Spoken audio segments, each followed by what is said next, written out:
Hello, everyone, and welcome to KenCast. It's great to see you today.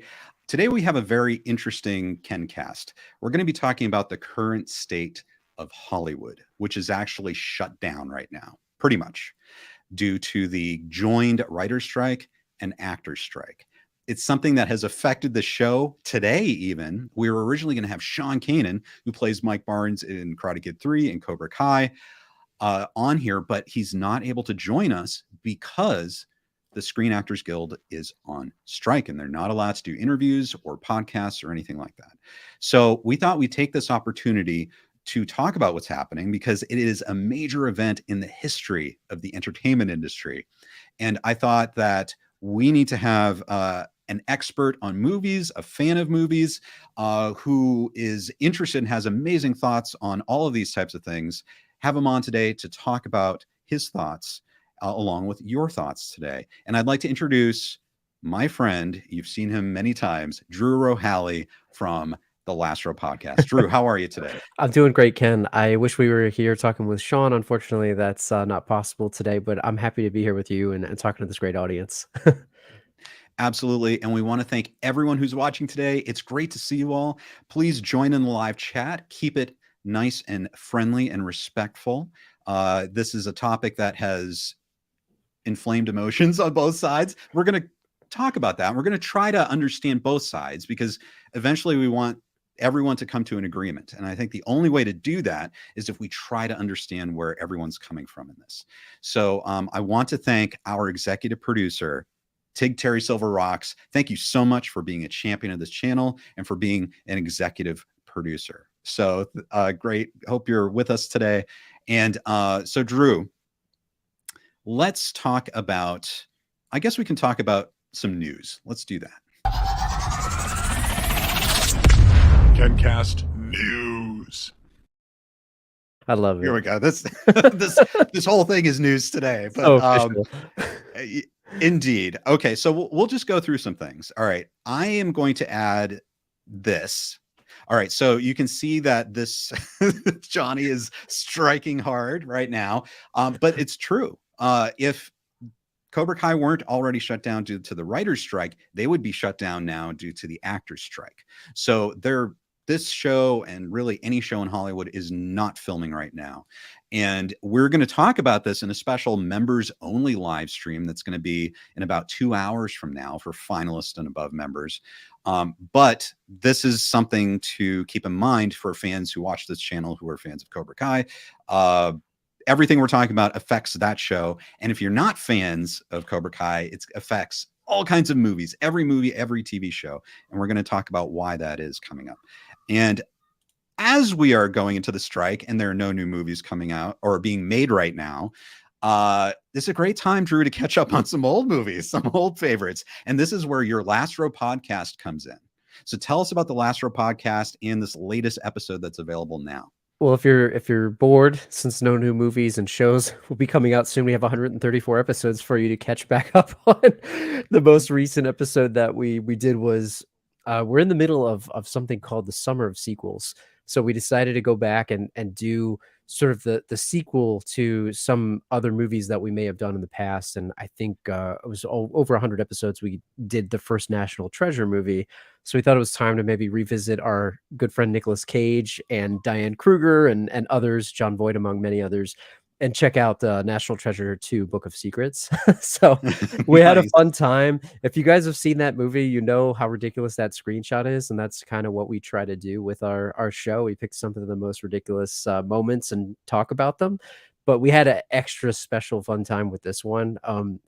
I would say my co-host Badway, I'm not going to toot our own horn here, but I feel like this is one of our top 5 episodes. So go check it out if you have time. Yeah, everyone check it out. Follow the Last Row podcast and leave a 5-star review. They deserve it. It's an amazing time. Let's see.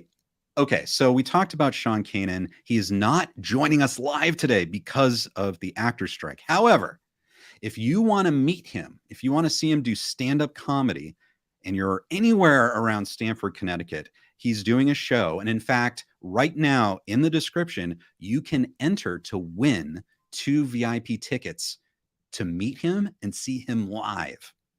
you can hit that link in the description right now and enter to win. Drew, I think you've entered, right? I have. I did all of the entries too. It was super easy to do.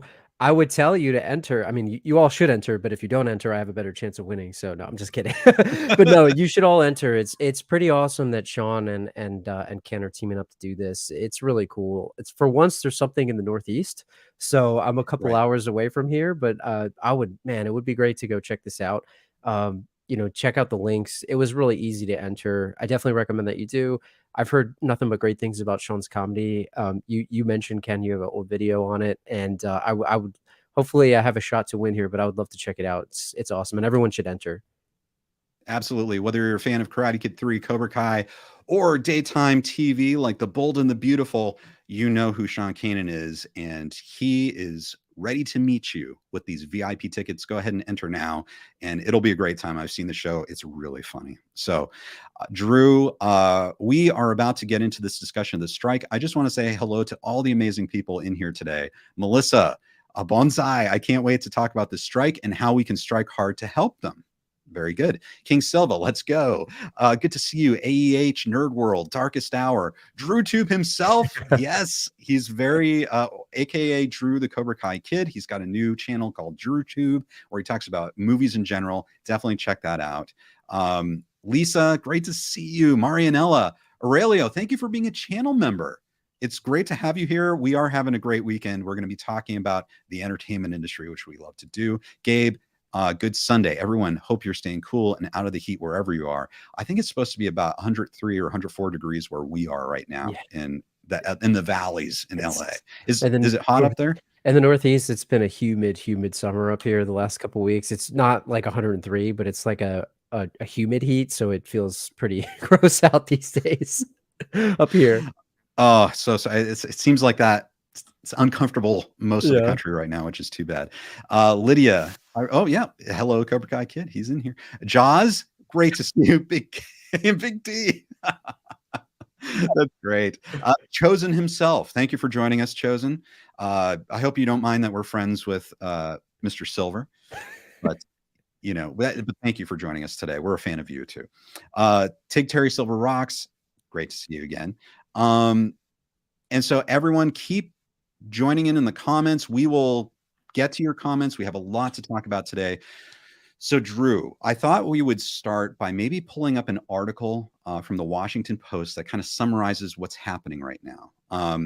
The writers have been on strike since the first days of May. And I went and interviewed the showrunners of Cobra Kai and some of the actors, Alicia Hannah Kim, Thomas Ian Griffith, from the show, talking about why the writers were striking. But now, as of the 13th, I believe, of July, just a few days ago, the actors in Hollywood, in America, have been on strike. So let me pull this up, and we can kind of begin to talk about the reasons why this is happening right now. Okay, so this is a Washington Post article. What caused the double strike? What we know, 11,000 workers from the Writers Guild, 160,000 performers from the Screen Actors Guild. And basically one thing that they both have in common is they feel that the minimum wage scale has not been increased to account for inflation. So that's a big thing right now with them is, the buying, the amount of money in 2023 dollars doesn't match what it should be. Another big thing, which we'll get into, is the unions want to guarantees against rapidly advancing AI technology. Okay. And we're going to be talking about that too. And then it talks about the strike seems sudden, but it's not. This has been coming for a long time. Every few years, there's renegotiations between the studios and these guilds. So this was coming, but I don't know if anyone really expected both sides to be so far apart on these issues, which we're going to talk about. Yeah. And then you can see the Washington Post is still working to understand why certain things are happening. Now, what does this actors strike mean? Union members may not act, sing, dance, write, or puppeteer, or engage in any promotion. As we said, Sean Kanan couldn't come on here to talk about Cobra Kai or any of his work. They can't even do podcasts. They can't do interviews. There are lots of delayed projects. We're going to get into that. and only Hollywood right now. So this is just in America. So House of the Dragon right now is still filming because the actors are not part of SAG. They're part of the British union. And I think the Canadian unions are different as well. So before we keep going, Drew, let me back out and just kind of like ask you your thoughts of the things we've talked about now. How do you feel as a fan? I want to say up front that neither of us right now currently are members of the unions. So we are going to be talking about this. We're going to try to understand it from both sides. Yeah. We're going to try to understand where both sides are coming from and kind of just give our thoughts and analysis based on what we know of the entertainment industry, but also our own experience within corporations and understanding how corporations work. So what are your first thoughts, Drew? I mean, first and foremost, I'm like you, right? I'm a fan. So I'm not an expert on, unions. I'm not an expert on Hollywood. I'm a fan, an average moviegoer. Like I love watching movies. I love watching good movies. Like movies that people say maybe are not good either. I love watching, certain tentpole TV shows and things like that. Uh, Something that really stood out to me in one of the articles that you shared was, I think it was right around 2007 when the previous strike was. Something that really stood out to me was the rise of reality television, Mhm. and as a result, right, to create sort of unscripted, items. Now, look, I think everybody on some level enjoys some reality TV from time to time, but I think others would argue maybe it's I don't know if anyone's ever seen the movie Idiocracy. I feel like sometimes the country is moving towards that way, where certain things get watered down. Would I want all television and all media to be something like reality TV? Probably not. I think it's better in doses. So for me, I just want a fair deal for both sides because at the end of the day, I understand it's a business and I understand that there has to be money, and money has to be made. But at the same time, I feel like there definitely needs to be something that's sustainable for the creatives as well, right? Because at the end of the day, they're the ones that are fueling the industry with good ideas, create it's art, right? It's art. It's not something that, I think could be truly replaced by AI.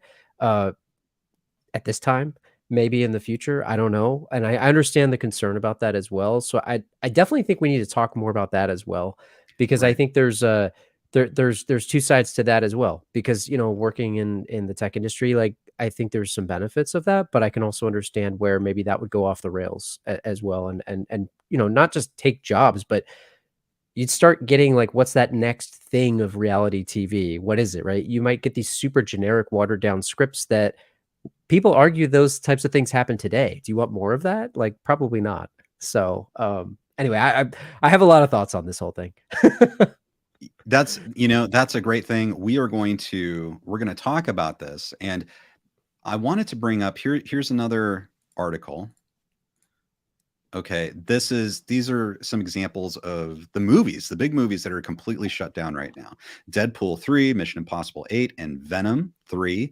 They're all halted right now. I know Yeah. some of you may have seen that photo, that on-set photo of Wolverine, Hugh Jackman back as Wolverine walking next to Deadpool. That was big. That was shot right before the strike, so everyone's gone home right now.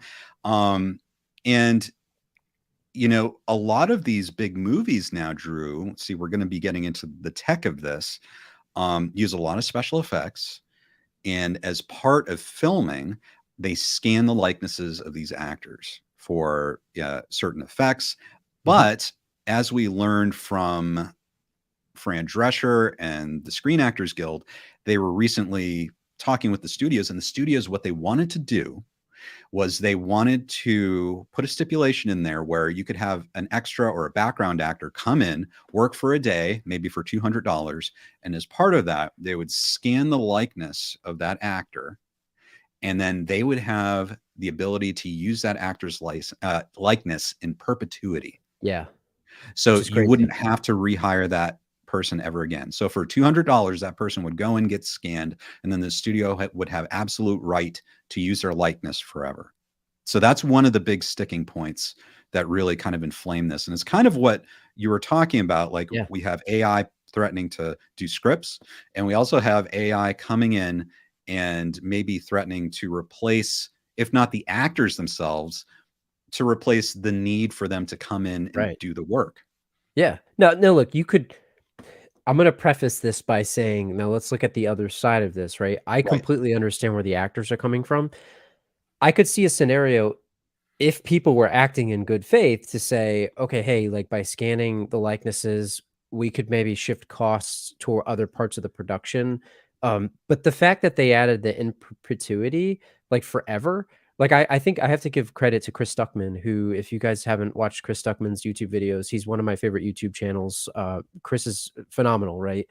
He did a really great video that everybody should go check out where he talks a little bit about this. He's not a member of the union. He's not a member of this, right? But he talked a little bit about Ben Affleck and Matt Damon got their start as background actors in Field of Dreams. They were in Fenway in the stadium right there. Right. So what was really interesting about that is like, if and he paints out a scenario, go watch his video. He can say it way more eloquent than I could. But he talks a little bit about if in the future maybe that existed, would there ever be a need for Ben Affleck and Matt Damon to get back into other movies? Maybe not. And maybe they never would have rose to create some of the great art that they have, right? And I'm taking the emotion out of it too. I'm just kind of trying to look at it factually. But at the same time as well, like again, if you looked at it in good faith, okay, maybe we could shift that money of trying to manage all of that other stuff to different parts of the production. But I think you could probably guess that's not going to happen, and I can understand where the union would then argue to say, no, like they're just going to put that money somewhere else or take the money, right? Which is not going to go back to other parts of the production. It's not going to go back to the other actors. It's not going to go back to, the other people in the service industry that then help support all of the productions and things like that, right? Like it's like people want to look at it and say, oh, it's just these, famous actors that are on their soapbox, but there's a lot here that is below the surface. Think about craft services. There's catering. There's people that have really important jobs that are supporting the industry that are also on halt too. And I think Fran Dresser mentioned that in her speech at the signal of the strike. But it's not just like these big name actors that are wanting more money. Like there's a little bit more here than that. And I can see why that might enrage people on both sides, but it's not a very black and white issue in my opinion. There's a lot of nuance here on both sides. So I don't know if you feel the same. Yeah, I mean, I think that's what's interesting is in Los Angeles, that's where I am right now. The entertainment industry is a huge industry in the Los Angeles economy. It's everywhere. So many people work in the industry somehow. And right now, that industry is pretty much shut down. So the longer this goes on, the bigger impact it's going to have on the entire area. Because as you said, there's so many other industries, food service industry being one, that serve or service the entertainment industry. And they're going to be in trouble because the entertainment industry is not going to have the money to pay them. So it's going to be very interesting around here to see what's going to be going on as this strike keeps going. I think you're right. And it's going to be important for us to talk about today. I think try to understand both sides because there are so many issues happening here. So many things beneath the surface, as you said. Melissa says, the writers and the actors are the ones that create the magic of the movies and shows that we love so much. People put way too much faith in technology when it's the people that make the magic. And, I think this is a really good point, Melissa, and thank you for sharing that because, as a creative myself, that's absolutely true. Mm-hmm. You need really talented, creative people, writing, directing, acting, even visual effects, everything that goes into making a movie. It's so collaborative. You need all those people working together on great projects that are inspired. But here's the other side of it. And, we need to get into this is there's the business side of it. So everyone is doing this for a career and to get paid. And no matter what project you're in, most of the time, if someone bankrolls your project, and this doesn't have to be in entertainment, this could be any business venture. If someone has the money and they're willing to give you the money, they want that back and more because that's why they're investing in your project. And so then we have this other side of it, and that's represented by the studios.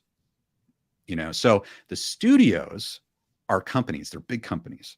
And, people talk about say the average salary of a CEO of an entertainment company compared to what it was 20 or 30 years ago.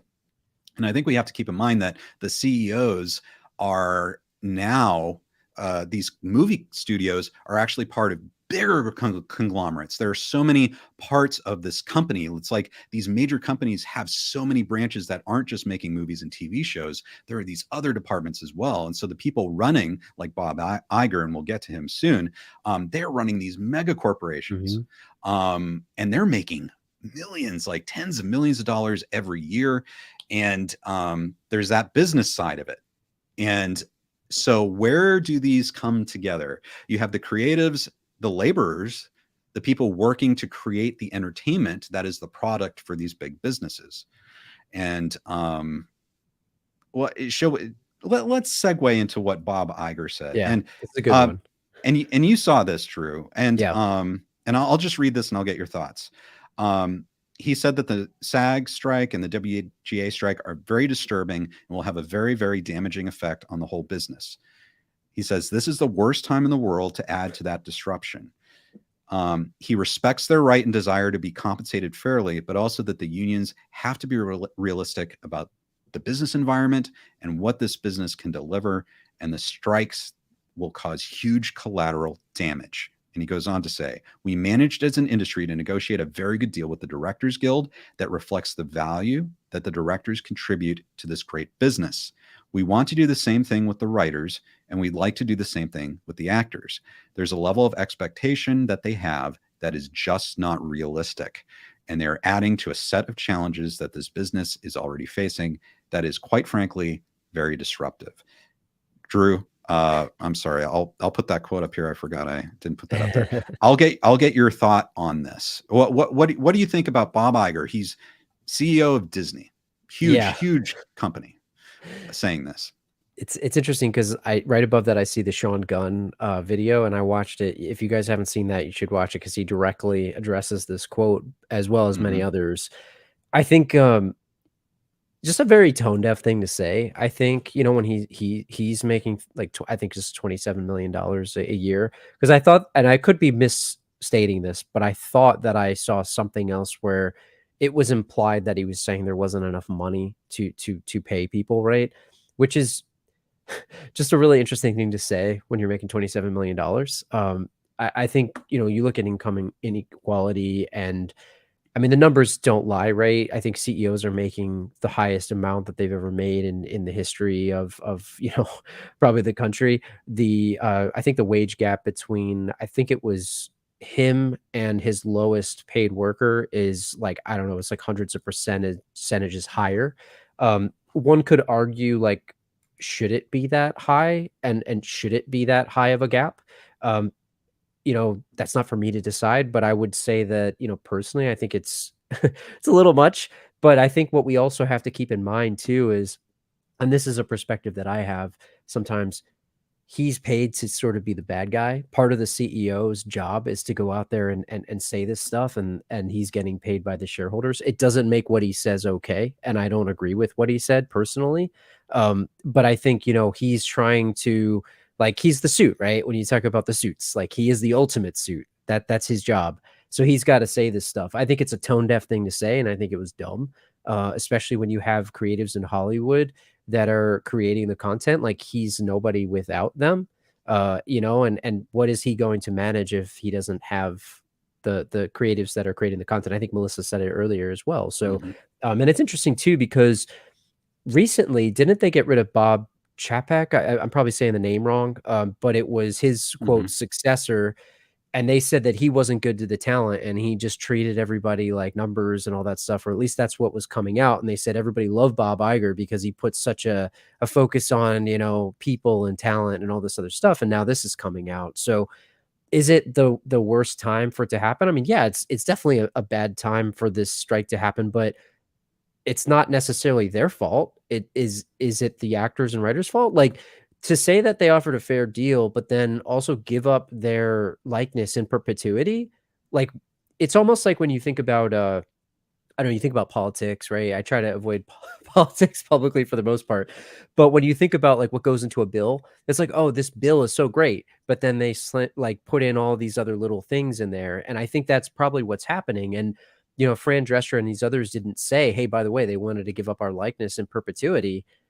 Like people would say, yeah, take the deal, right? These guys just take the deal. We offered them a fair deal. Like what's in that deal? We're not lawyers, right? We don't see all the details. I'm sure you could read it, I guess, but I think little things like that call out the fact that, hey, are we sure this is really a fair deal? Like, I don't know what the director's deal was, but I think that there's, again, like we said, it's a little bit of nuance here. It's not like just take the deal or you're striking at a bad time, the industry's going to crater. Yeah, it's a bad time, but that's also why they're doing it, because they need to try to strike a deal that fits. Another topic that comes up quite a bit is, and I'm sure we'll get into it, is residuals, right? Residual payments and streaming. So the industry is changed in a very short period of time, but the deals and the contracts haven't been updated to reflect it. It's sort of like, I'm a big football fan. I think a lot of people that watch this know, like when the players union negotiates the collective bargaining agreement, like in the NFL, for example, right? Use that as an example. Well, they want to add, a 17th game and an 18th game. That changes the nature of how the game is played, right? More injuries, more things like that. Yeah, they're going to need to renegotiate a deal, right? So I don't see this as like a thing on the writers. Like I think it's like, let's come together and create something that works for everybody. And you're going to get people that are on both sides shouting like, these guys are whining, these guys are suits. Like you said, it's a really hard issue to talk about, like neutrally, Right. I don't know. Hopefully I made sense there. Yeah, that absolutely makes perfect sense. And talking about that, I want to bring up Fran Drescher's comments. She is head of the Screen Actors Yeah. Guild. And this is what she said in response to people like Bob Iger. She slams Bob Iger's repugnant and tone-deaf strike comments. And then here's her quote. I found them terribly repugnant and out of touch, positively tone-deaf. I don't think it served him well. If I were that company, I would lock him behind doors and never let him talk to anybody about this, because it's so obvious he has no clue as to what's really happening on the ground with hardworking people that don't make anywhere near the salary he's making. Yeah. High 7 figures, 8 figures. This is crazy money that they make, and they don't care if they're land barons of a medieval time. I mean, I don't disagree with her, right? Like take the specific amount of money out of it, like just for a second, right? And look, I don't want to be, people could take my comments out of context here too. That's what people do on the internet, I guess. But Right. but what I'm trying to say is he's running this multi-billion-dollar conglomerate, right? Like you mentioned, it's not just movies, it's parks, it's all kinds of stuff. It's it's a lot of things. Having said that, I mean, this dude is making tons of money. For him to comment on that we don't have enough money to like pay people, that's just absolutely tone deaf. It's a stupid thing to say, and I don't disagree with what she said there. I can't. Right. Well, okay. So, Drew, you put your finger on it. Okay. I think there are two major reasons for this. And my hope, Drew, is that with you and everyone here watching, by the end of the stream, we'll have solved the entire problem. No, I'm kidding. But we'll at least put us in the negotiation room. Right. Put us in the negotiation room. That's right. But there are two key factors I think you're talking about. One, the absolute sea change in the industry itself in terms of distribution and how these companies are getting revenue from entertainment. And two, the rise of new technologies that will fundamentally change how this entertainment gets created. So let's talk about the first part of that. The first part of that, of course, is streaming. Mm-hmm. We've seen the rise of streaming probably over the past 15 years. It's been kind of really growing. It's exploded over the past 5 to 8 years, especially, and I think with an assist from the pandemic. A lot of people were at home, and that was their main form of entertainment, was streaming. And so all these companies saw this explosive growth. They thought they put a lot of investment into these streaming platforms like Disney Plus, Paramount Plus, Hulu. Netflix was already there. But I think apart from Netflix, most other streaming services, the companies now say, are losing money. Like Netflix, Disney Plus came out and said that it's actually losing money. Paramount Plus is losing money. and we're not making money on this. We've had to invest so much money. It's not making anything, and we don't have money to give residuals. And this is very different from the previous model back from the days of, a lot of the movies that you review on the Last Row podcast, where you would have a theatrical window. So these movies were released to theaters for months, usually. Then you would have a home video window. Yep. So this would be physical media that you would rent from Blockbuster, that you would maybe do pay-per-view on your cable network. And then after that release, it would probably go to some cable network and it'd be licensed out to a cable network like HBO or Showtime, that type of thing. And it would get money that way, perhaps even released to another cable network, and it would get ad revenue. And so basically that ad revenue would contribute towards residuals. So the company would keep getting money because it kept on airing, and those residuals were passed on to, say, the writers and the actors and that type of thing. What's happened recently is that they've kind of hurt themselves. They've kind of made the release windows through these theatrical, the theatrical exhibitions of these, they've made them shorter before they come out on home video and streaming.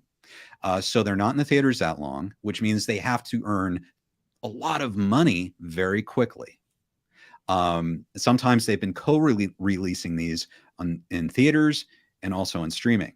The second thing is they've pretty much completely eliminated physical media as a major source of revenue, which was a big source of revenue. But they decided to go the streaming route and focus on that, which is completely subscription based, almost. So that means they have a fixed number of subscribers and a fixed amount of money coming in from the streaming that has to fund everything and give profits. So they've kind of diminished theatrical and home video, and they've tried to prop up streaming as the savior. All right, Drew. So if I've explained that well enough, You did. From a business perspective, tell us what the problem is. Well, first off, I'll say one of the problems is I feel strongly about this too. And maybe this is again market dynamics that drive this, but what type of movies are coming out these days, right? Like how much do they cost? Like I won't say it, but no bleep. Like, of course, they have to make back like a lot of money because they're spending $800 million to make these giant movies that honestly, like as a movie going fan, like I miss the mid-budget movies, right? Like like all the movies that I used to watch, right? Like we watch on my podcast, like these 80s, 90s action movies that were sort of low to mid-budget, right? Like everything doesn't need to be an $800 million tentpole like thing, right? And it almost feels and that's not the writer's fault, right? That's like what's getting greenlit by the studios. And maybe that's what the audience is or the audience wants, but it seems as if to me every movie needs to make $1 billion or more, otherwise it's a failure. And that's unsustainable. And I think the pandemic proved that too, because people weren't going back to the theaters at that time. They weren't spending that kind of money. And then to your point, like, well, there's no home release, or hey, it's on, video on demand. Like I still buy physical media because I don't like when things get removed from some service that I want to watch this movie and I can't watch it anymore, right? Or I can't find it. And even that, like I think you touched on it, it's hard to find the movies that you want. So I think it's again, it's a very nuanced thing, right? Because just because I like to see these movies doesn't mean others do. And for me, like, yeah, I know the Marvel movies or the Harry Potters and all these things, like they do well. I mean, they make money. But when you try to introduce other things, like I think about like a movie like John Carter, that costs a crap ton of money, and that thing bombed like crazy. Like look at The Flash, right? The Flash was in development hell for how long, and it just cratered, like it cratered. And when you spend that kind of money, something's got to change, and these studios are losing money. I mean, they are, and I think the whole Warner Brothers Discovery merger. I think when they started writing off, like Batgirl was a good example where they took it as like a tax write off. They're bleeding and hemorrhaging money. Now, maybe that's a maybe that's a side effect of bad business decisions. I don't know. Like I remember AT&T owned Warner right before they sold to Discovery, and I don't think they were in great financial shape. I think they sort of ran these things into the ground. But the quality of movies, doesn't always depend on the budget. But I mean, they're spending a lot of money on these, and I feel like it's unsustainable to continually make it back. I don't know if you feel the same, but I think that's a big issue these days. I don't know how to fix it. Right. Well, I think, and this is a guess from having watched this for a long time. I think we're seeing those huge budgets because they feel like the only way to get people into theaters in huge numbers right at release date is to do these massive tentpole movies that you have to spend a lot of money on. So there's a lot of spectacle, and they feel comfortable doing that if it's already an IP, a series, something that people have already gone to before, basically a proven success. And I think we're seeing this year, it's just not happening anymore. Yeah. I think people are fed up with it. Like starting with, I mean, even though, I kind of enjoyed watching these movies like Shazam 2, Black Adam, Little Mermaid, some of these I didn't like as much as others, but also Indiana Jones and the Dial of Destiny, Elemental, and even Dead Reckoning Part 1 that has just come out this weekend. I haven't seen yet. Drew has. I did. Everyone says it's lots of fun, awesome. but it came in well below expectations. And that's another movie that costs about $300 million to make. Yeah. And it's like, Indiana Jones is flopping hard. Little Mermaid might barely make back its budget. So this whole idea of we're going to take an existing property and spend $300 million on it, and it's going to make $1 billion.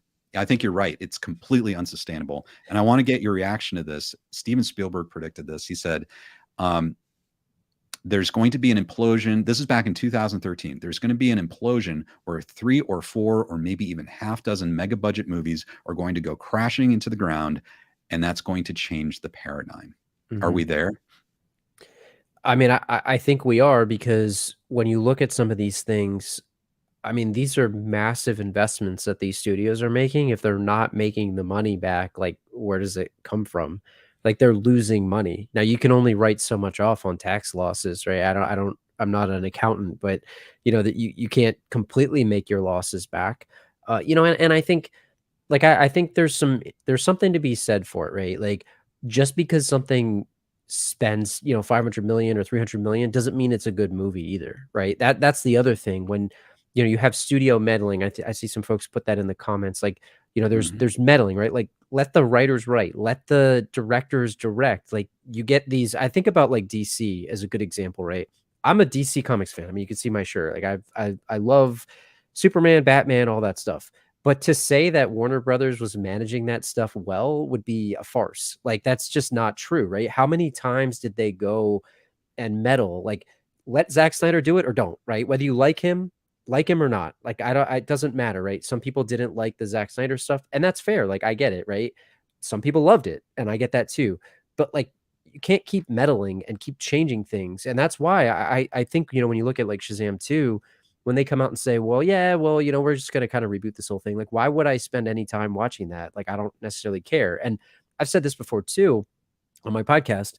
I'm sort of out on the Marvel stuff. Like, it's too much. Like, it's too much for me. Like, I can't keep up with it anymore. Now, I know they're going to do the same thing, and I'm a fan of James Gunn, right? Like, of all of the Marvel films, the Guardians films are my favorite. I like James Gunn. I like the Suicide Squad. I like the Peacemaker series. Like, I think he does a great job. I like him as a creative. I also am someone that enjoyed the Zack Snyder movies for the most part, right? I know that that's also a hot take, but I would say that I'm excited to see what goes on with the DCU. But at the same time, if I have to play every video game and watch every show and it's like, I'm a comic fan, and if you don't read all the tie-ins, sometimes you have no idea what's going on, and that becomes really hard for an audience to constantly keep up. And I think, one thing I'll say, Iger said, he's the one that greenlit them all, by the way. Like, oh, we put out too many Marvel series. Like, right. I'm sure they're good, by the way. I'm not taking anything away from them. you just put a lot on the audience for them to have to keep watching all of this stuff, and it's like a fire hose and they can't keep up with it. Maybe just turn it down a little bit and maybe make a little bit less, and then at that point, when you go forward, maybe it's a little bit more, accessible to the audience. So I think that's a big part of it too. They're spending money, but are they spending it in the right places? And you could argue, are they investing in the right things? So, and the suits, like, I don't know, there's something that I also feel about this too. And I think this is to credit the writers and the directors. Like, people have an artistic vision, and it's hard to meddle with that, right? Or it's easy to meddle with it, but when you go and you change what somebody is fundamentally like, they have a gift and they have a talent. When the studios are like, yeah, but the focus groups want this, like, data can only tell you so much. And when you start interjecting and injecting data into like stuff, like, you got to use it as a tool, but you can't use it as like the only driver. Like, we wouldn't have got movies like Field of Dreams. We wouldn't have got movies like the original Indiana Jones, right? If you're trying to play to every focus group and every audience, like, art is controversial by nature, and not everybody's going to love everything, but you got to kind of find the pockets of things for people. So I don't know. I think when you water this stuff down, it just becomes nothing. And I think the studios are probably guilty of meddling enough to maybe water this stuff down to the point where audiences are like, whatever, I don't want to watch that. I don't care. So I don't know. I have a lot of thoughts on this, and I'm having a hard time formulating them. Hopefully I'm making sense. No, you're making total sense to me, Drew. And I think that segues nicely into the second big issue you identified, is that you have these people, these creatives, these writers, these directors, producers, actors, who are making something fresh, new, and inspired. But you could be getting lots of notes and oversight from the studios to make it a certain way, because their marketing data tells them you have to make the characters like this, you have to do this, you have to repeat what's worked before. Don't go out and do something new. We know this works, so make it like this. That sounds a lot like they would enjoy AI. So that's essentially what AI would do, is basically remix everything that's come before and create something based on that they can keep tweaking and keep typing in, oh, let's add this type of character, or ooh, let's have them do this because this tests well. That would be AI. So now we can launch all into AI. I want to bring up a couple points. Darkest Hour says, and the studio executives meddle with the creatives, adding notes that ruin the original concept, making $800 million movies lesser quality. Well, Drew, you were talking about the perils of huge budgets. Well, isn't that another peril? You can't afford to take chances. You're right. So you have to do things that you think will definitely work. Yeah, and like, look, and I'm going to caveat this again. Like, it's a nuanced issue, right? Like, I realize that not everybody's going to agree with my opinion. And I, like I said, I'm a fan, so I'm not a studio executive. I don't have the financial background on how this stuff works. I'm just looking at it as a fan. And like, I agree with what Darkest Hour is saying here. Like, you can't, and what you said, you can't take the risk of then making it back. But again, if audiences aren't going to go see mid-range, mid-budget movies, then what do you do, right? And then I think this is a perfect example of like, it's not black and white, like, it's gray here. And the economy, the pandemic certainly affected all of this stuff. I think the AI thing's interesting too, because you touched on it, and like, I was messing around with this when ChatGPT first came out. Like, we joke on my podcast a lot about like, oh, Lifetime movies, like, oh, they're all kind of a formula. Someone wrote those, right? Not to take away from them or whatever, but they do have a formula, and they're writing to the audience, right? Because the people that watch Lifetime are expecting something like what they're expecting, right? But like, I was joking around typing in like, oh, write me a Lifetime movie, and it's kind of crazy like that it can do it. But again, like, if you're looking to replace like Oppenheimer or something with Chat GPT or whatever, Azure, whatever these cloud AI tools are, it's hard to capture that magic, and it's hard to find that sort of artistic spark. Is it possible that it could do a good job? Maybe. But at the same time, like, it's probably going to keep it watered down, and then you're going to get content that people complain about, like maybe some of the ones that are more formulaic. Like, that's exactly what you'll get. Maybe that's okay from a a return on investment standpoint. So it's like you're at this almost impasse because like people say mid all the time, like, oh, that's a mid movie, but like mid maybe is what they're going for because they know it's Right. like got to touch the most audiences. It's sort of like a fundamental problem with the way that it works. It's like making money. You have to get your return on investment. It's a big conundrum. I don't know. It's a really hard one, man. It is tough, and that's honestly why we have this situation. It's a huge stalemate. Both Yeah. sides, have different points of view. MOTU Thunder says, do you think Cobra Kai season 6 will release in late 2024 or 2025 after what's going on right now? For members, guys who are members, including Clifford, thank you, Clifford, for being a member. Ken Cole and Drew Rohaly, they should have you in these negotiations. It would be fascinating. Just to sit in that room and see Yeah. exactly how they're doing this, that would be absolutely I would love fascinating. to be a fly on the wall just to hear it because I mean, like I said, I'll be the first to admit it. I don't know how these things work. I am just a fan reading articles on the internet. Right. Yes. It's interesting for sure. It is interesting.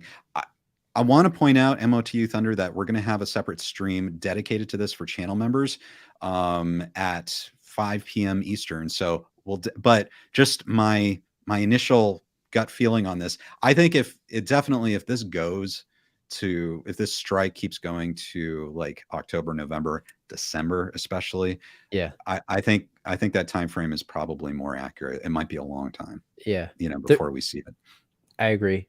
There's a comment here, Ken, from Sesha 314. It says, on the flip side, it's clear that many of the writers brought on for the project with established IPs were not treating it as a custodian of the established IP. They were changing things to their vision. This is a really interesting one.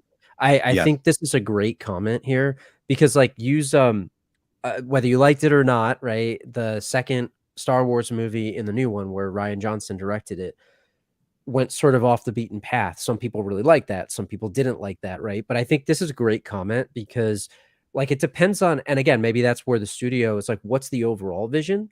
So do you blame the director or do you blame maybe the people that maybe didn't make clear like what the guardrails were, and how much? So I'm not going to say that the studio should never give notes because I think that, we'll use Marvel as another example, right?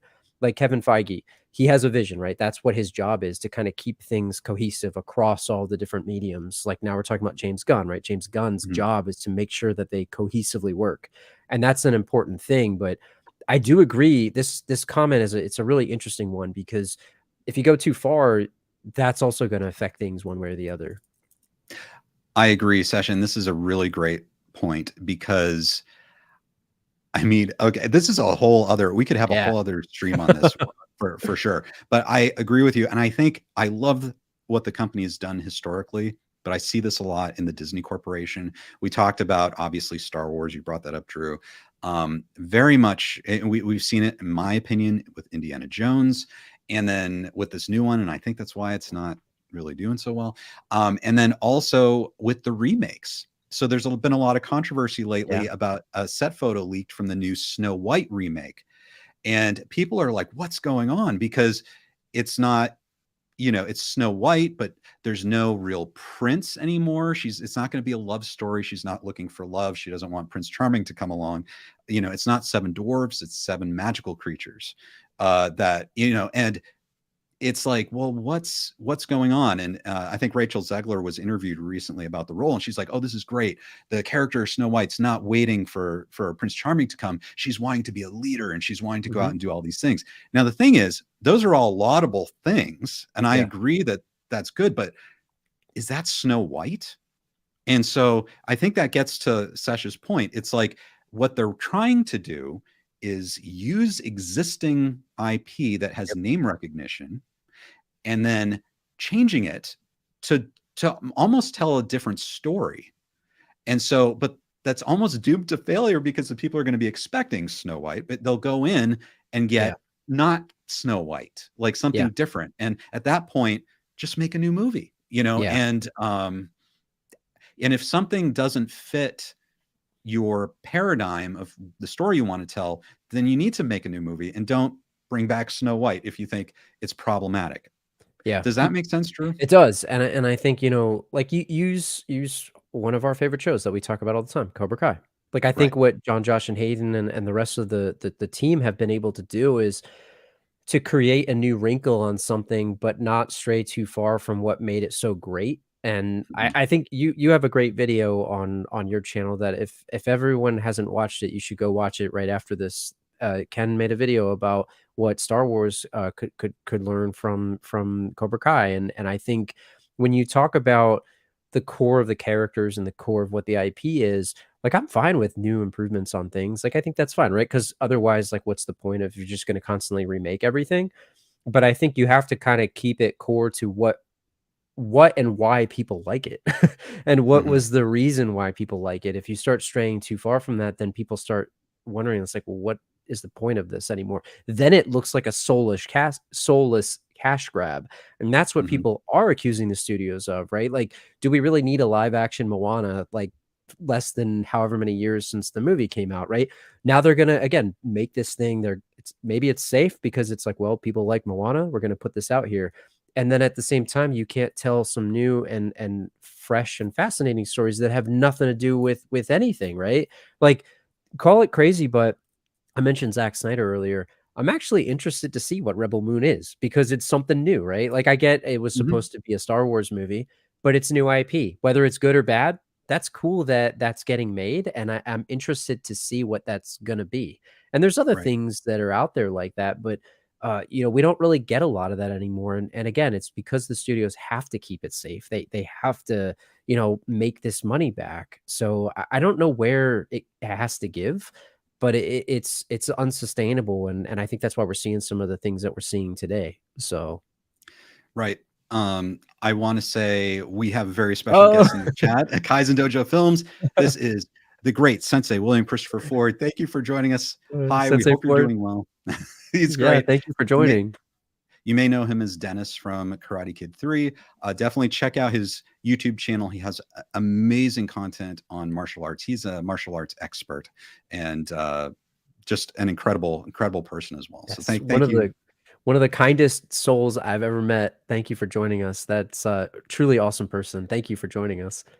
Indeed. Thank you for joining us. And then OAJ says Dennis the Menace returns. Yes. Um, David Harris has a really interesting comment. Maybe I'm just an idealist, but in my opinion, plot and acting are the essential parts of a movie or TV show. Special effects are nice, but not essential to me. Others might not agree, though. So, Drew, we've just been talking Mhm. about all these business decisions, why these studios are making these decisions to resurrect, make reboots and sequels, spending so much on them. But now I think this summer we can really see that this model is flopping hard. Yeah. Yeah. And these are the pressures now because the studios feel like they're more under strain and they Mhm. can't give an inch as far as like, well, we need to get as much as we can. We have the streaming paradigm, we have a new paradigm of business, and the such a cataclysmic shift in the business. At this point, we need to hang on to as much control as possible because we need to keep as much money as possible. And then you have the writers and actors right now who are saying, whoa, this is a big shift. We're not being compensated for this big shift and things need to change. But I think both sides realize that this is a big moment right now. There are things happening with AI that you were talking about and streaming and new release models that if they let this go, both sides, Yeah. that's money for potentially decades. And this, David, gets to it that plot and acting are essential parts of a movie and TV show. So talk about this, Drew, because I think there's a feeling among some who are bankrolling these productions that if you could have AI do some of this, Mhm. they could save a lot of money. Yeah, and I actually agree with you, David. Like, I think it's a great comment because, like, I like all kinds of movies, right? For the most part, I generally like, a movie like, look at Eternal Sunshine of the Spotless Mind. That I was actually just watching that. It's one of my favorite movies. Like, that wasn't a huge budget and there was effects, but a lot of that was done, if I'm not mistaken, like, practical. There was, like, a blend of practical and special effects. They did it really cool. Uh, but then I also like, I'm a fan of the popcorn flick, right? So I like the Fast and the Furious movies. I'm guilty as charged. Like, I like them because they're just sometimes you just want to see cars driving fast and things blowing up, and that's cool too, right? I like that. But I think like those within a particular setting are what I like. Like I don't need every movie with crazy special effects. Like, but I also don't need everything to be maybe just like 5 people in a room. I think it's the originality and the creativity of it that I like. So use a movie like John Wick. I'm a huge fan of the John Wick series. The first movie was like an indie movie, right? Like, and that movie was so cool.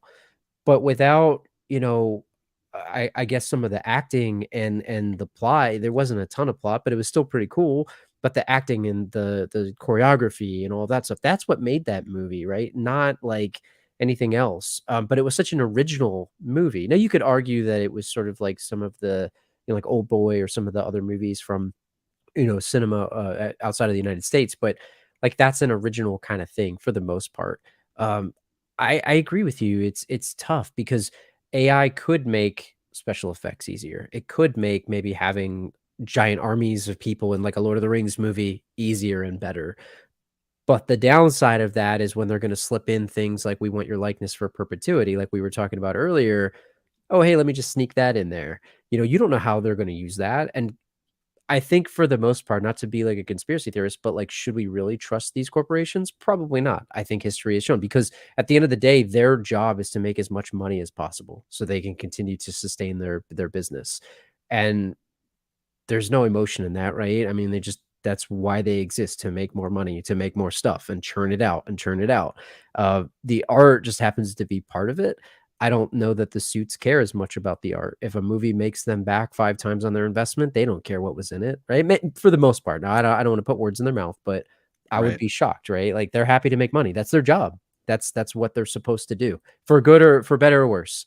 And the artists need that though to tell the story because, like I was saying this to somebody earlier, you look at like the market and you can say, well, okay, well, they should just start their own studio or start their own thing.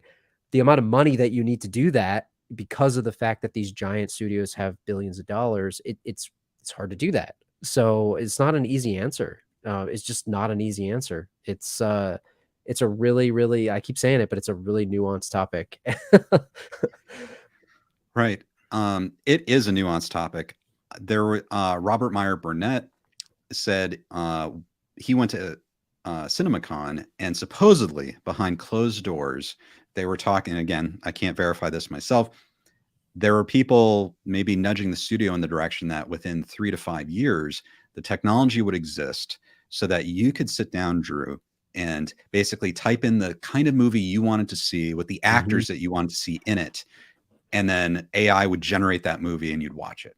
And then that's kind of the future, is that, there's no production at all. Like it's completely computer generated with actors' likenesses, with the topics that you want. And it's almost like insta movies that you want to see.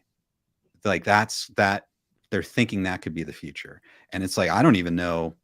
Like if that in the future, if that's an entertainment form, I could understand, like if you're a studio, well, we need to get on top of that if that's what people want. But that's scary for Yeah, it is. those of us who love the art, the artistry and humanity of Yeah. film as an art form. It's kind of a scary thing. Well, and I don't know the ethics of that either, right? Because it's like, well, wasn't there a thing with Bruce Willis recently, right? Where there was either some misinformation that came out. Unfortunately, Bruce Willis, I don't remember the name of the condition that he has, but it's similar to dementia, if I'm not mistaken. I think it was aphasia, if I'm not mistaken. Um, Right. but there was this article that I was reading where they said, "Oh, Bruce Willis sold his likeness so that they could use AI to put him in other movies and things like that." I think it came out that it wasn't true then, but Mhm. people were like, "Whoa, what the heck? What is this about?" And I know they have like holograms of deceased actors and things like that in concerts and stuff like that. Like, what are the ethics of that? I guess you're right. Like, if that's what people want, then the market's going to respond. But how do they, like, how do you regulate that? Like, I don't know. I don't know the right answer to it, but I think ethically that's a weird one. Like, would I love to be able to type in like Arnold Schwarzenegger in like a certain movie? Like as a fan, yeah, I guess be pretty cool. But then I also look at it, it's like, well, that's kind of messed up too at the same time. So it's a really Right. weird one, man. You bring up a really good one there. Right. And it's really it's so difficult to talk about these things. But the thing is, people are going to want to respond to human talent, I think. Yeah. There's that authenticity, the vision, the creativity, and I think that's where the unions are coming from. And this is an example of, they see themselves as labor. These are labor unions, Mhm. and they're laborers trying to do a job, and trying to get paid and make a career. And that it's an interesting position to be in, because there are a lot of people who want to try to get into the entertainment industry. But to have good people working as actors, as writers, they need to be able to keep doing it as a Yes. career, which means that if they're not getting paid enough, then, I'm sure, we've all heard that before. It's like, get a real job, and Yeah. we've heard that on the internet, saying that to the writers and actors and whatever. It's like, well, get a real job if you want to get paid. But the thing is, we all enjoy Yes. this art form, this entertainment. And the thing is, if everyone went and got a real job, which I guarantee you, there are brilliant writers and actors right now that got a real job, and they're not even, Yeah. we don't get to witness their talent. That's true. Because they went and did something else. The conditions need to exist for them to be able to make this a career where they can keep doing it. Yeah. So we can enjoy it. I look at it something as simple as like, I would love to be a 100% of the time full-time podcaster, but I can't afford that, right? So like I have to have a quote, like you said, right? And I've seen that in comments. I've seen it on YouTube pages, like get a real job. But these are the same people that are also watching the content that these people are creating. So it's really hard. And I think, there's a lot to be said for people following their passions. And I think if you're an artistic person and you're creating something, like something as simple as this show that we're doing right now, like we're creating this, like we're just doing this, right? Like that's the thing, right? A lot of the critics will critique, but then they don't put themselves out there. And it's a really tricky thing, right? Like you said, you look at like the average salaries. I mean, who am I to say how much who am I to say how much someone should get paid, right? But at the same time, like if people are consuming this content, it is fair to say it's unsustainable for them to continue to create the content if they can't also afford to live. And now you could say the cost of living is high and there's all kinds of reasons for that.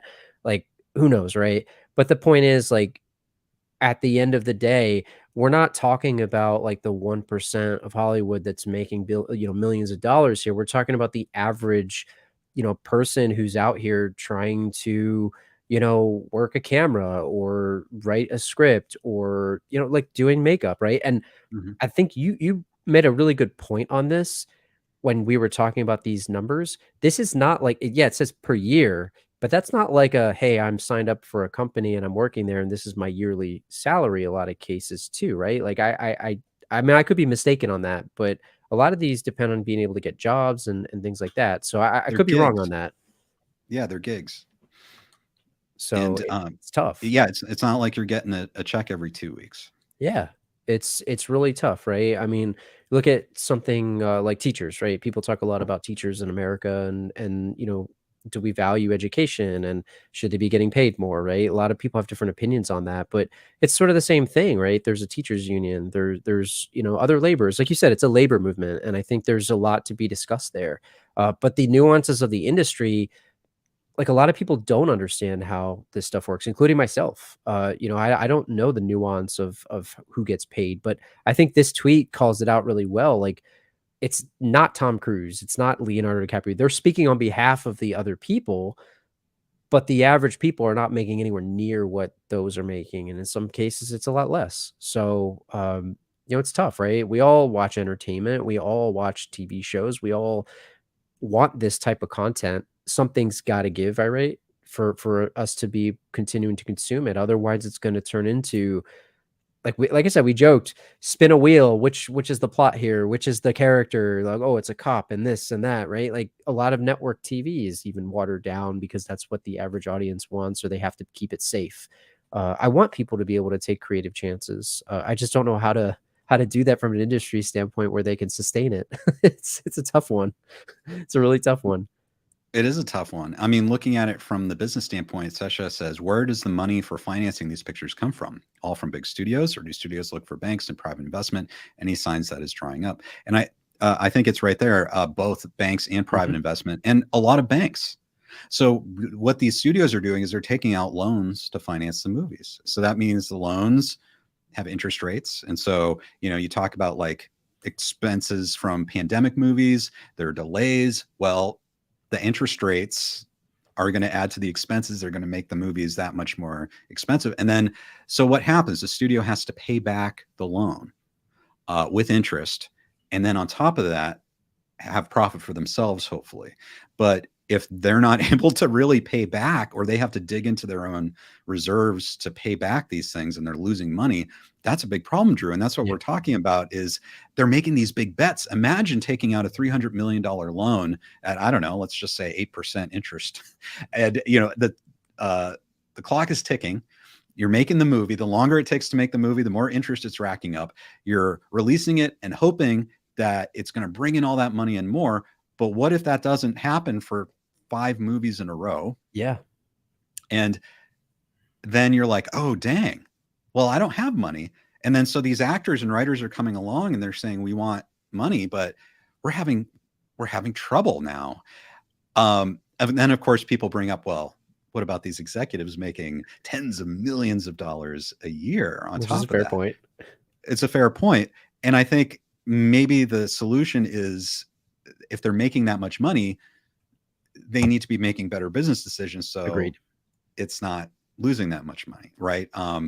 Because it doesn't make sense that their job is to make money. And if they're not making money, so I think they want to keep doing what they're doing, but pay people less and try to take more control over this new business model and paradigm. It's complicated, Drew. It really is. And I don't know if you ever watched this show back in the day, but I was a big fan of the show Entourage. I love that show. Yeah. I've watched it like, a million times.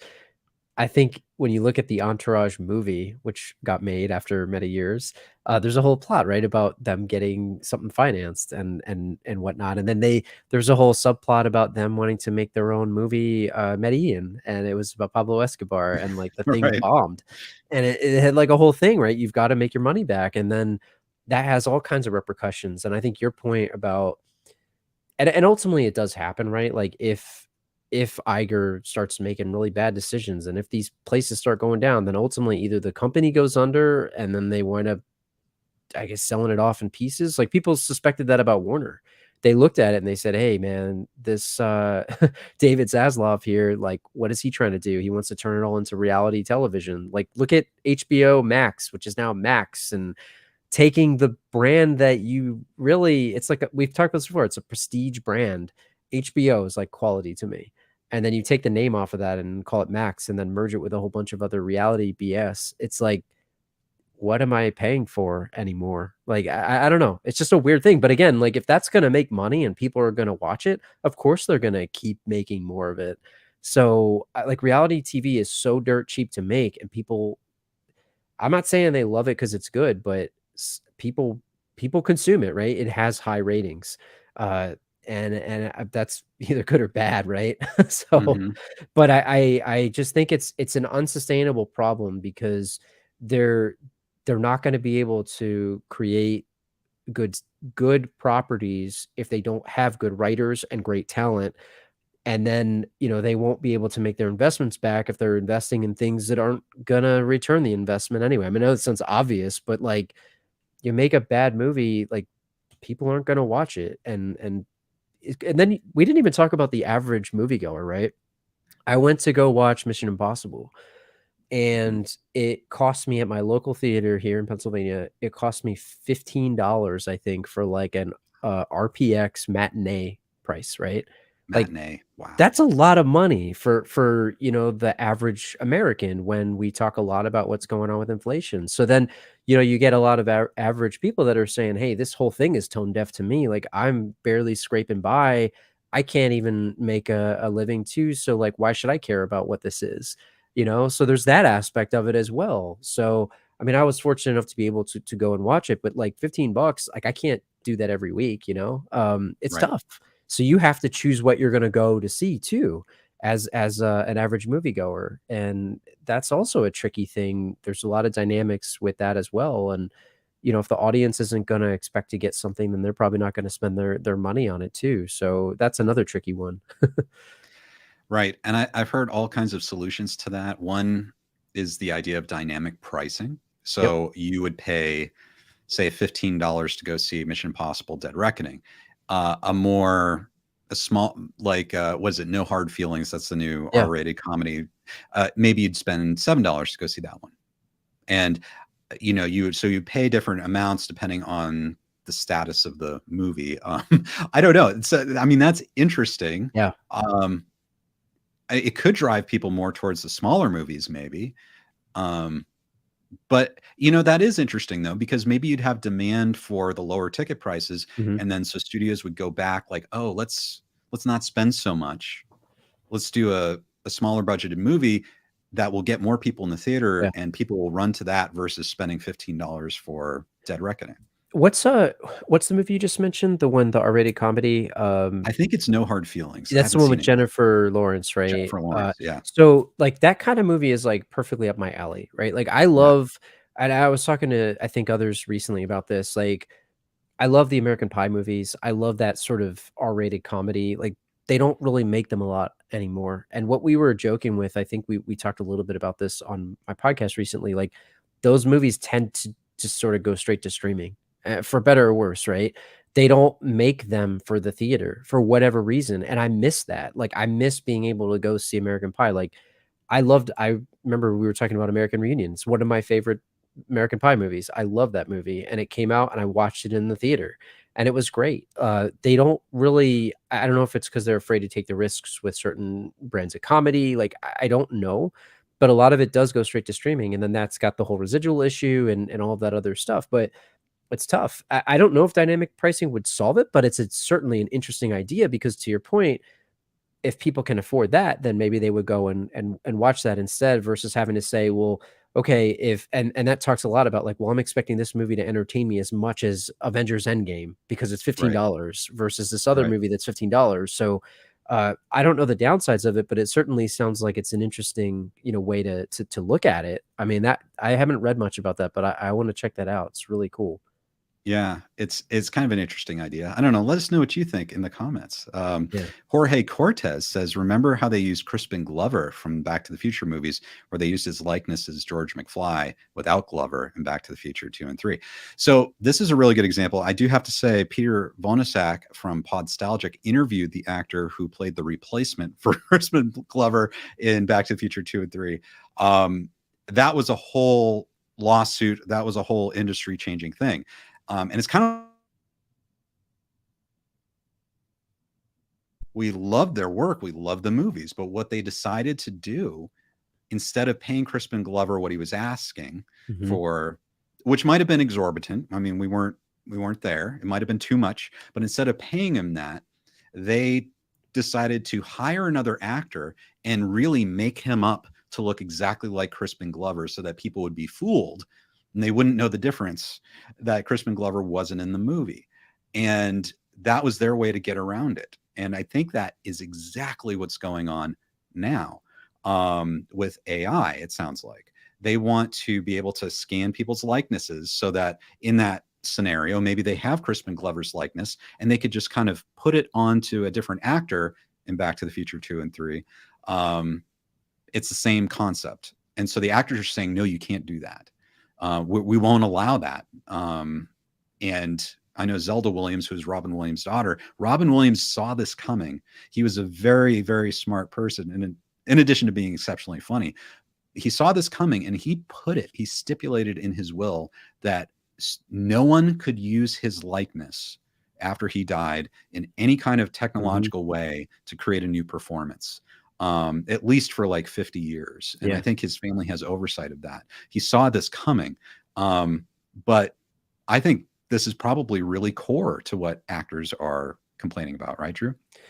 Yeah, I mean, there's a lot to be said for that, and like I think we were talking about it before. I think at the end of the day, the company's job is to continue to make money, So they're going to find a way to do that no matter what. And whether that's Bob Iger or the replacement CEO or anybody, right? Their job is to make money. And that sort of clashes with artistic freedom and artistic, integrity. And generally speaking, maybe what the general audiences want. I think that's it's a really interesting one. And Robin Williams, man, one of my all-time favorites. He's incredible. I Mhm. love Robin Williams. And man, I think about, like, could you imagine if they did use his likeness, like what that would be? I mean, the Crispin Glover is a great one.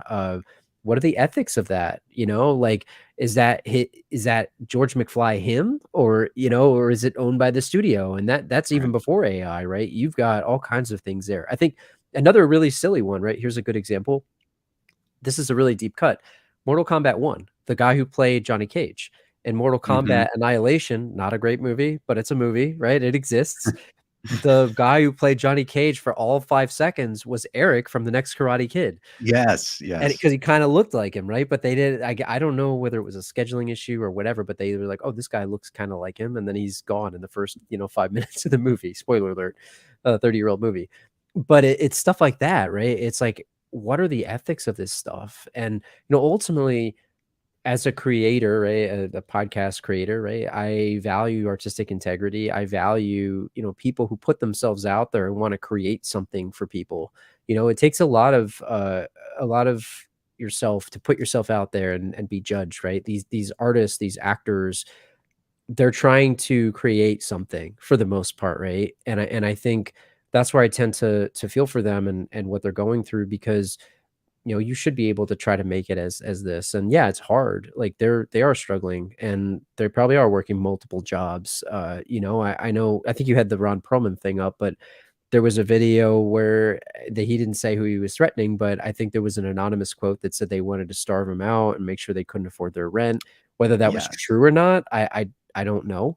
Um, wouldn't surprise me if somebody said that behind closed doors. But, it's not right. I mean, we shouldn't wanna do that to people in general, but, Right. man, it's a tough one, and I think somebody wrote it in the chat earlier. Ron Perlman, I was a big Sons of Anarchy fan back in the day, and I just only saw him as Clay Morrow in that moment when I was watching that video. Like, he just reminded me of his character from the show, but I couldn't unsee that as I was watching his video. But, man, I mean, that's a cold quote if that was true. It's very cold. Yeah. Yeah, absolutely. Yeah, and this is the quote itself. This is the story. So some executive, um, has basically talked to Deadline and said, basically they're talking about maybe revisiting this, not Halloween precisely, but late October for sure is the intention. Cynical strike talk. Let's see. It's been agreed to for months, even before the WGA went out. Nobody wanted to strike, but everyone knew this was make or break. And then here's the quote: "The end game is to allow things to drag on until union members start losing their apartments and losing their houses." And then they acknowledged the cold as ice approach. One insider called it a cruel but necessary evil. It's like Gordon Now, Gekko. yeah, it is. It is. Who we learned from talking to Hayden Schlossberg, was maybe an inspiration for the approach to Terry Yeah. Silver, which is absolutely correct. Um, yeah, it's really interesting because this gets back to, Drew, I think another conversation that we may have someday, if you're wanting to Mhm. have it, is the idea of these studios maybe not quite understanding brand damage Yep. and also damage to what they're doing kind of to the industry right now and the people who are actually making their product. Um, it's, I don't know, like that to me, that's, I understand you want to be like negotiating like a hard stance. Um, but it maybe is kind of out of touch. It's like the idea that, oh, we've got all the money, we're holding all the cards, and we're just going to wait till they basically come crawling back to us. Yeah. And I think it's this mindset that so many people are just begging to get into the entertainment industry that if these people don't want to work, then there'll be Somebody will. 1,000 more to come in and replace them. I mean, we don't have time for this. We need to get back to making money. And Yeah, that does seem to be a big problem. Yeah, I mean, I hate to go back to it again, but I'll use the sports analogy. So a few years ago, famously, there was like a referee strike in the NFL. And it was like, oh, well, we're not going to pay these guys what they want. We're not going to do what they want.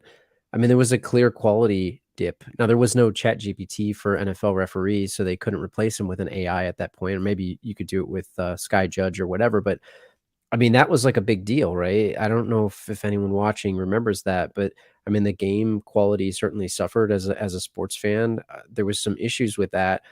I mean, yes, like there are up and coming talent, but at the same time, it's like, and maybe you could argue there's nepotism and things like that involved in a lot of this stuff, but, at the end of the day, like, there's some very talented people making some really creative things out there, and it would be a shame to lose that. It really would be a shame because, like, I look at, Christopher Nolan, Oppenheimer's a good example, right? Maybe people say like, "Oh, he went full Nolan with Tenet," and maybe people say, "Oh, they let him a little too loose, and maybe they coulda used a little studio notes there." But at the end of the Mhm. day, like, I respect the fact that he made the movie that he wanted to, and he was able to make the movie that he wanted to. Like, Right. I get, like, if people think it's a little too wild, but I don't know. I kinda liked it, and I know Tenet's sort of weirdly maligned, but I had seen it late like, years later because I hadn't seen it in the theater. But my expectations were so low because everyone dumped all over it that I really liked it. But, I think, like, there's something to be said for that. Like, Oppenheimer, would that exist with AI? Not in the way that it's gonna come out. I don't think that unless Skynet comes, right, and completely revolutionizes it, like, the type of AI that we have today, I just don't see that giving us the type of quality that we have from certain, artistic individuals here, and I would it would be a shame to lose that, I think, personally. So something's gotta give, like, because like you said, it's gotta be fair for both sides because they still have to make money, like, they can't just give them Mhm. as much money as possible, but when it comes to the residuals, when it comes to the industry is changing. I mean, something has to change. So they've got to figure out a way to make it fair for everybody. It's a really tough one, man. It's a really tough one. I feel for everybody involved, and I don't like the comments that we just read there of like, oh, we're going to Mm. starve them out of their house and all that. I mean, that's just messed up. That's just not right. And even Iger's comments we talked about earlier, it's very tone deaf. And I think, you got people out here that are trying to make a living. So that's my opinion on it. Right. And so where is this leading, do you think? Like you brought up briefly, and let me expound on what you brought up. The idea of you're a creator. I'm a creator. Right now, everyone watching this right now, thank you for joining us. You are watching this and joining our amazing conversation. And at the same time, you are not watching Netflix or Paramount Plus. You're watching our show. And, it didn't take too much money to put this together. And thank you so much for everyone who supports this. I Thank really you. appreciate it. Yes, I really appreciate it. But, it really doesn't, it takes our time and maybe a bit of research and our own ideas. But I think hopefully you're watching this because you're interested in our ideas and everyone else in the chat. This is very counter right now to the thinking in the studios. Like they're creating and maybe not getting back that viewership. And whereas here, I'm wondering if this is kind of a solution in the future where maybe it becomes so much easier for us to create and make content that everything will become a lot more independent. Maybe there has to be a new model for entertainment and artistry and acting and writing that doesn't go through the traditional channels. I don't know. Yeah. What do you think is the best hope for artists in this industry? Yeah, actually, I wanna bring up one thing that you mentioned because I feel like it's maybe relevant here. So something that I feel pretty passionate about is, uh, the art of, like, independent podcasting and stuff like that, right? Like, we're out here creating content. We're not big celebrities. We're not like, we're just average people, right? We have day jobs. We have, families. We're just putting ourselves out there, but we're also working our jobs too, right? I think about, like, the beginning of podcasting is a good example. Talk about the industry changing. Um, when you had podcasts that were out there, it was mostly like average Joes out there, right? And then it was like corporations saw the ability of like, oh, we can control the iTunes chart if we just slap a celebrity's name on here. Now, I'm not saying that celebrities don't have good podcasts. There's plenty that I listen to and they're out there, but there's also ones out there that are completely soulless too. And you know, I won't name names for them, but it's like, oh, slap somebody's name on there, like they don't really do anything. Now, other people have a job as part of that, but that takes over the charts. So it's like, it's sort of the same kind of idea of like, oh, just slap something out there, don't put a lot of heart and soul into it, and then it just makes money. And I think when you look at like using AI, it's kind of the same thing, right? Oh, let's just create some random idea here, and this AI will create this idea, we'll make this show with AI actors and all that other stuff, and then it'll make a ton of money. But is that really good? Do you have people passionate about it? Are people putting a lot of effort into it? So it's kind of a, I didn't mean to take it down a different path. You asked me a different question, but I was thinking about that as you were saying it, and it reminded me a lot of the type of stuff that we're trying to create, right? As fans of movies and as fans of the industry, you know, it's people putting themselves out there trying to create something out of their maybe their heart, you know. And I forgot your original question. I'm sorry. No, that's a great response. That's a great response. And yeah, it's this soullessness, I think, that eventually we don't have people with their genuine thoughts, feelings, and passions. You know, it's really a soullessness. Darkest Hour brings up the tone deaf is also the response to Secret Invasion using AI for their intro. I don't know if you saw that. I don't know if you've seen the series, Drew. I haven't seen it. I haven't watched it. Honestly, it doesn't look interesting to me. Like, I'm just out on the MCU stuff, and I feel bad because I know that like I've heard it's good. It's so hard to keep up. Sorry, Bob Iger. Sorry. It's sorry. Yeah, it's you know, I have a feeling though Bob Iger is open to all ideas that can improve the business. I mean, I think he's a good businmonman. So, you know, if he's watching, I don't know why he would be, but if you're watching, Bob, you know, we're just trying to figure it out, probably like you are as well. Marianella says, I don't think any artificial intelligence, however advanced it may be, can replace the creativity of writers and the passion of actors when interpreting a story. There is, and I agree with you, Marinella. Like, there's something inherently, it's why we're human, right? Versus like an artificial intelligence, which is cold and ruthless. You know, I mean, I look at the Terminator series, right? Like, it's logical, and what's logical? Well, this is what people will like, but is there something magical about it? Is there something special? Is there something passionate about it? Like the human condition, right? I don't know. It's a really good comment. I agree with you there. It's I don't think AI can replace that. Maybe I'm dumb. Maybe it would. maybe it would. Right.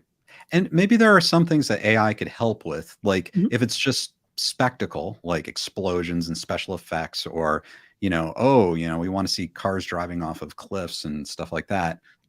But I think once you need to get into the nuance of human truth and experience, I think it's going to be lost. Yeah. I mean, think about like repeatable tasks.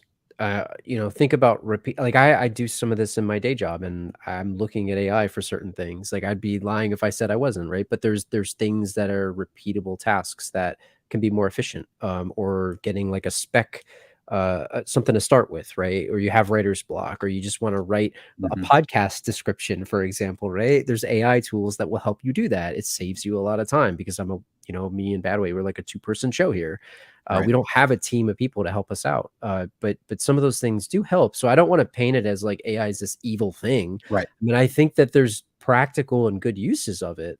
I think, it helps a lot of people out there that don't have the time or whatever to do it. And maybe, like you said, like if it's a repeatable explosion or something, maybe there's a way to do it so that it can be done. And then the CG artist can focus on something else, right? Or something that needs to be focused. But I think it's just, you can't necessarily trust the companies to use it that way either, because then it's like, oh, well, we used it for this, and now everything is. So it's a tough one, man. It's a tough one, man. I don't know. I wish I knew the answers. Indeed. I know. Me too. Well, Jay Wiggin has a hot take. How you doing, Jay? Is this a hot take? KenCast and the Last Row podcast are both better than The Last Jedi. Oh, thank you. Thank you. Thank you, Jay. You're the best. You're awesome, Jay. Thank you very much. Also awesome is William Christopher Ford Kaizen Dojo Films. Love you guys. Thank you. Thank you so much, William, for watching. It is an honor just to, even that you're watching, it's an honor. So thank you. Thank you. Thanks for watching. Thank you.